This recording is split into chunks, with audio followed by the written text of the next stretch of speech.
1940'ların Hollywood'u, sinemanın altın çağı, dev isimlerin sinemada fırtınalar estirdiği dönemler. Peki, dev Hollywood aktörleriyle birlikte birçok usta oyuncunun yanında rol almış ve Hollywood'da Turkish Delight yani Türk lokumu olarak anılan bir Türk aktörün olduğunu biliyor muydunuz? Karşınızda Hollywood'da Boris Karloff, Lon Chaney Jr., Maria Montez, Lana Turner gibi büyük isimlerle aynı filmlerde rol almış Hollywood'un büyük Türk aktörü Turhan Bey. To offer prayers each night, so that the soul of my dear one is not left alone to wander lonely and forgotten through the spaces of time. Certainly. Turhan Bey'i özel yapan şey onun Hollywood'da figüran veya yan rollerde oynayan önemsiz bir isim olarak değil, gerçek bir aktör olarak görülmesiydi. Sadece duruşu ve karizmasıyla değil, Universal'ın efsanevi korku filmlerindeki rolleriyle ve Hollywood magazinini sarsan Lana Turner'la yaşadığı aşkla bir döneme damgasını vurmuş bir isim Turhan Bey. Amerika'da oyunculuk yaptığı dönemde yüzlerce kadından aldığı hayran mektupları, Lana Turner'ın eski eşiyle ettiği kavga, zamanının Hollywood magazininde çokça yer edindi. Bir zamanlar 1940'lı yılların Hollywood'unda her stüdyonun isteyebileceği bir Hollywood oyuncusu iken neden günümüzde anavatanı olan Türkiye'de bu isimden söz edilmiyor? Turhan Bey'i anlatmak da yine bize düştü. Rol aldığı onlarca Hollywood filmi, birlikte çalıştığı onlarca büyük isim, dünyanın en ünlü bilim insanı Albert Einstein'la kurduğu yakın dostluk, zamanının Amerika'sında çok konuşulan olayları ve unutulmaya yüz tutmuş büyük hayatıyla karşınızda Turhan Bey.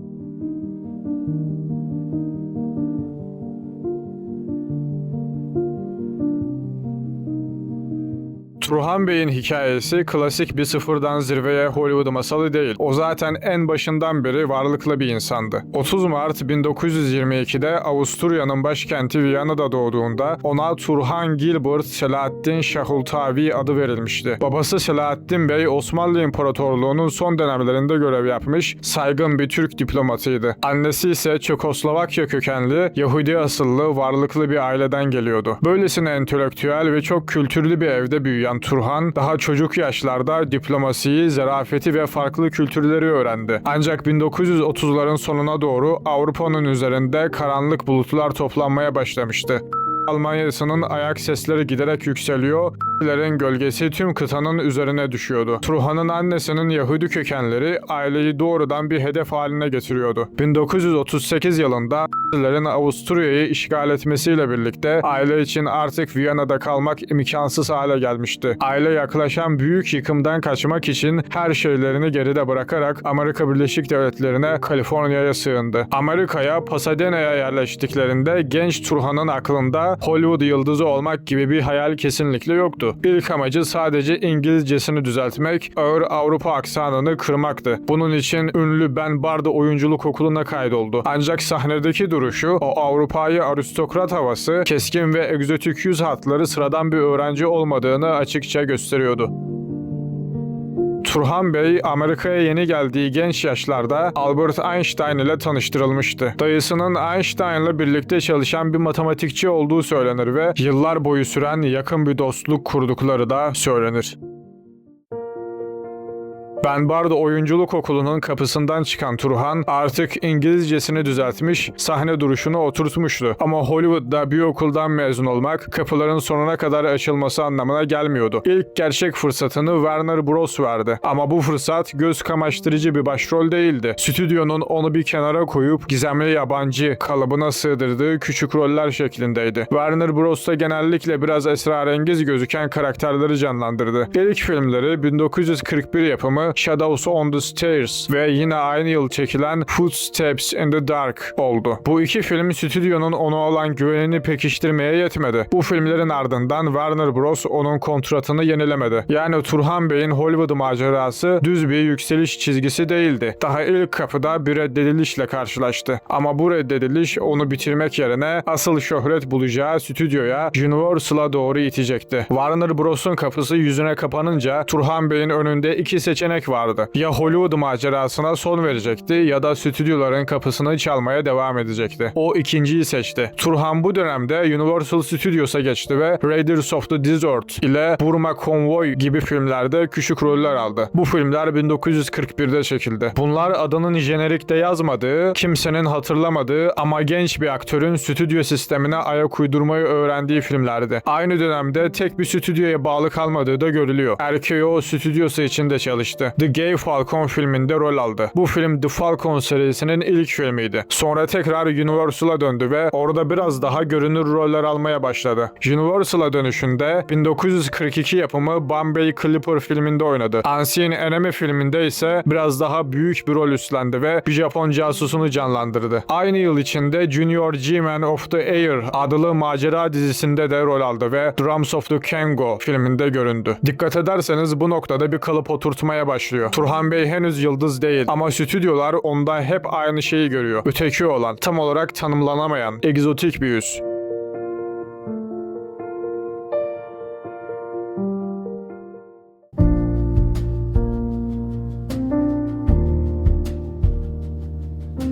...1942'nin Ekim ayında Turhan Bey kariyerinin dönüm noktalarından birine imza attı. The Mummy's Tomb. Filmde Mehmet Bey adında bir karakteri canlandırdı. Karis'in efsanesini öğrenen ve Mısır'dan Amerika'ya kadar mumyaya eşlik eden sadık bir takipçi. Bu onun favori filmi olacaktı ve daha sonra bunu defalarca dile getirecekti. Amerika'ya sonradan gelmesine rağmen gerçekten çok güzel konuşuyordu İngilizceyi ve iyi de bir sesi vardı. Is not left alone to wander lonely and forgotten through the spaces of time. Ama stüdyo onun asıl potansiyelini çoktan fark etmişti. Yakışıklı, karizmatik görünümü ve etkileyici sesi nedeniyle Turhan Bey o dönemde kadınlardan yoğun miktarda hayran mektubu almaya başlamıştı. Universal onu bir yıldıza dönüştürmeyi planlıyordu. Hollywood'un en keskin dilli dedikodu yazarlarından Hedda Hopper ona öyle bir lakap taktı ki bu lakap onu yıllarca takip edecekti. Hopper onu Türk Valentinosu olarak adlandırdı. Lakabın karşılığını almakta da gecikmedi. 1943 yapımı korku filmi The Mad Ghoul'da Evelyn Ankers'la birlikte jenerikte en üstte adı geçen oyuncu olarak yer aldı. Artık o sadece yardımcı bir yüz değil, filmin kendisini taşıyan isimdi. O yıl kısa bir süreliğine eski evine Warner Bros'a geri döndü. Ama bu sefer bir mağlubiyet değil, bir zafer turu gibiydi. Warner Bros. George Raft'ın başrolde olduğu ve Türkiye'de geçen 1943 yapımı Background to Danger filminde küçük bir rol için onu ödünç aldı. Universal'ın korku evreninde attığı bu adımlar onu bambaşka bir yöne, stüdyonun asıl hazinesi olan Maria Montez'in parlak rengarenk maceralarına taşıyacaktı.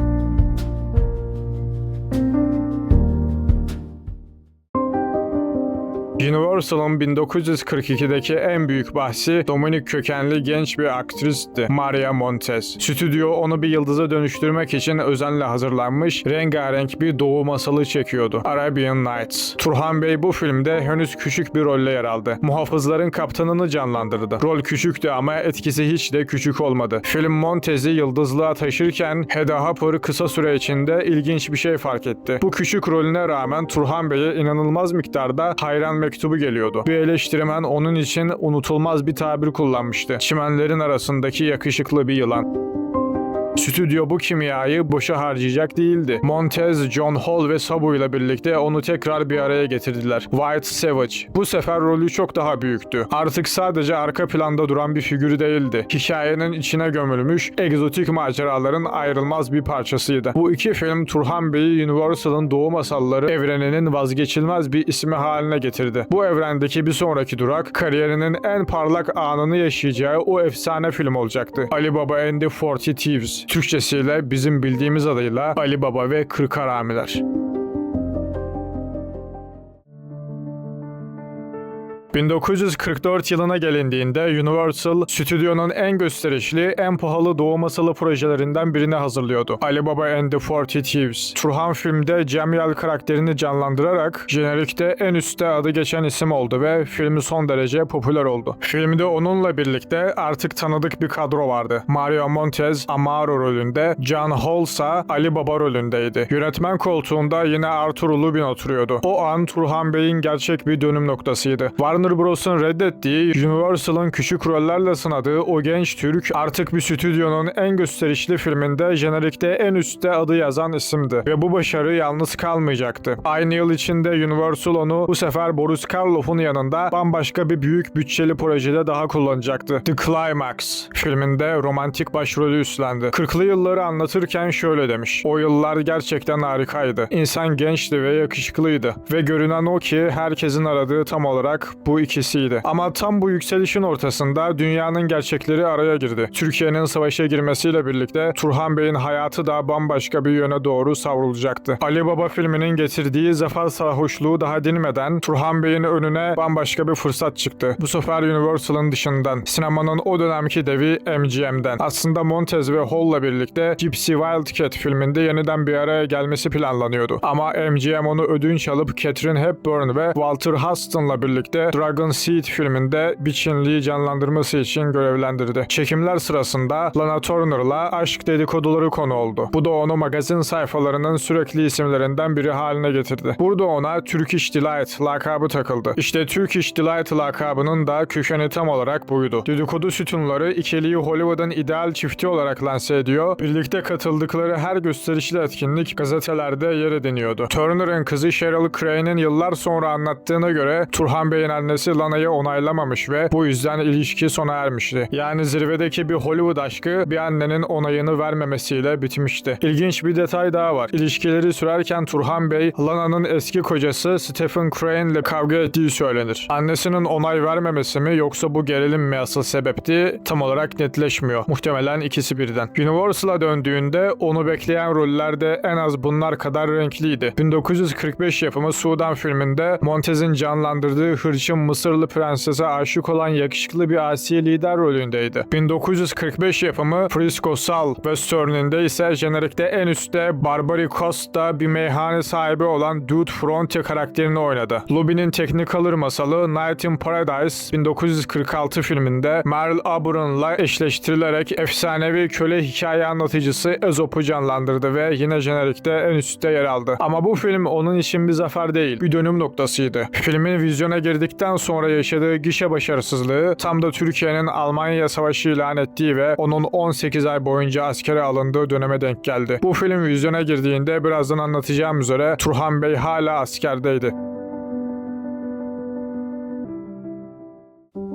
Turhan Bey'in kariyeri tam gaz ilerlerken Dünya Savaşı'nın son perdesi de sona yaklaşıyordu. Ve bu son perde onu doğrudan etkileyecek bir kararla geldi. Türkiye Şubat 1945'te Almanya'ya savaş ilan etti. Hiçbir zaman Almanya'ya karşı savaşmadık. Asıl amaç kurulmakta olan Birleşmiş Milletler'e üye olabilmekti. Türkiye fiilen savaşan taraf olmadı. Yani Türkiye'nin savaşı ilan etmesinin nedeni zaten Almanya'nın fiilen savaşı kaybetmesiydi. Ama Turhan Bey yine de askere gitti. Çünkü kendisi Türk vatandaşıydı. Ve birkaç ay içinde bu haber onun hayatını doğrudan biçimlendirdi. Haziran ayında Turhan orduya katıldı ve 18 ay boyunca hizmet verdi. Düşünün, Hollywood'un en parlak, en çok mektup alan, jenerikte en üstte adı yazan yıldızlarından biri bir anda kamera karşısından çekilip üniformasını giyiyordu. Perde arkasında bıraktığı şey tam da kariyerinin zirvesindeki bir andı. Ama savaş bittiğinde döndüğü Hollywood artık onu eskisi gibi karşılamayacaktı. Turhan Bey'in döndüğü Hollywood artık eskisi gibi değildi. Savaş boyunca sahne dışında kalan bir yıldızın koltuğu çoktan başkaları tarafından ısınmıştı. Universal döndüğünde ona bir film teklif etti. Ama Turhan bu teklifi reddetti. Belki gururundan, belki de artık kendisini eskisi gibi hissetmediğinden. Bu red beklediğinden çok daha ağır bir bedelle geldi. Universal kısa sürede onun kontratını Eagle Lion stüdyosuna sattı. Bir zamanlar Hollywood'un en gösterişli filmlerinde jenerikte en üstte adı geçen adam artık çok daha küçük, çok daha mütevazı bir stüdyonun çatısı altındaydı. Ama pes etmedi. Eagle Lion'da toplam 4 film çekti. İlki 1947 yapımı Out of the Blue adlı bir komediydi. Ardından kariyerinin belki de en akılda kalıcı geç dönem rollerinden biri geldi. 1948 yapımı Adventures of the Casanova ve ardından 1948 yapımı The Amazing Mr. X adlı gerilim filmi. Bu ikinci film özellikle önemliydi. Kara film, noir estetiğinde Turhan Bey'e daha önce hiç denemediği gizemli ve tehlikeli bir karakteri canlandırma fırsatı satıverdi. Eagle Lion'daki 4. ve son filmi ise Parole Inc. 1948 yapımı film oldu. Aynı yıl sinema perdesinden biraz uzaklaşıp sahneye adım attı. Ağustos 1948'de The Second Man adlı bir oyunda rol aldı. Bu onun artık sadece kameranın önünde değil, tiyatro sahnesinde de kendini var edebileceğini gösteren bir denemeydi. Ama bütçeler küçülüyor, roller azalıyordu. Bir sonraki filmi bunun açık bir işaretiydi. 1949 yapımı Song of India. Bu film pek başarılı olamadı.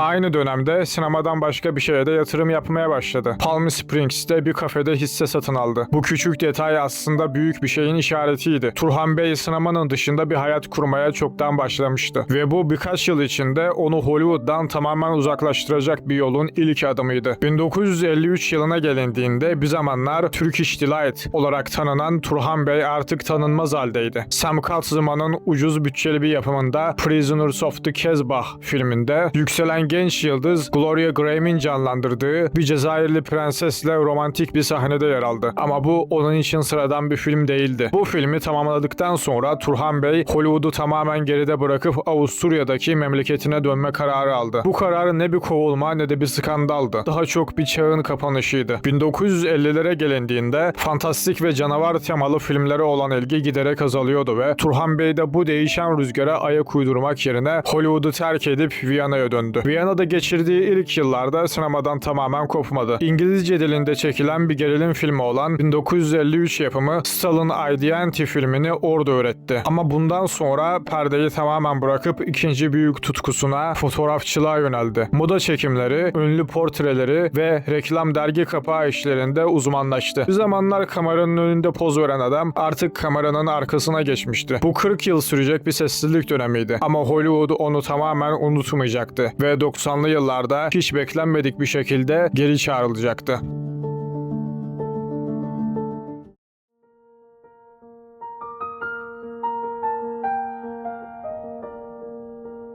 40 yıl boyunca Hollywood'dan uzak kalan, kameranın önünden arkasına geçip Viyana'da fotoğraf makinesiyle hayatını sürdüren Turhan Bey için 90'lı yıllar hiç beklenmedik bir çağrıyla geldi. Bir ödül töreni için Hollywood'a gitti ve bu gidiş onu tekrar ekranlara döndürecek bir dizi teklifinin de kapısını araladı. Bu kısa ziyaret çeşitli TV dizilerinde ve filmlerinde rol almasına sebep oldu. 1993'te Sequest 2032 dizisinde Dmitri Rastovich karakteriyle ekranlara döndü. 1995'te Murder, She Wrote dizisinde Şerif Faris'i canlandırdı. Ama asıl akılda kalıcı olan bilim kurgu dünyasının kült yapımlarından biriydi. Babylon 5. Dizide ismi başlangıçta hiç verilmeyen sadece Centauri İmparatoru olarak jenerikte geçen bir karakteri canlandırdı. İlk olarak 1 Şubat 1995'te yayınlanan The Coming of Shadows bölümünde bu rolde göründü. Ardından 1998'de Learning Curve bölümünde Turval adlı başka bir karakteri canlandırdı. Bu karakterin hikayesi kendi hayatının bir yankısı gibiydi. Ölümünün yakın olduğunu bilerek Centauri halkının Narn halkına yaptığı zulüm için bir özür dilemek üzere Babylon 5'e seyahat etme kararı alıyordu. Genç yaşta zulmünden kaçan kimliğini ve kültürünü koruyarak Hollywood'da yer edinen bir adamın böylesi bir hesaplaşma ve vicdan hikayesini oynaması tesadüften öte bir anlam taşıyordu. Son film rolü ise gençliğindeki o egzotik yakışıklı yabancı imajına bir göz kırpma niteliğindeydi. 1995 yapımı Skateboard Kid 2 filminde filmin genç kahramanına uçan bir kaykay veren bir melek rolünde göründü. Bir zamanlar onu ünlü yapan sihirli halı fantezilerine bir salam niteliğindeydi. Bu geç dönem geri dönüşün ardından kariyerini kapatıp tekrar sessizliğe, Viyana'nın huzuruna çekildi.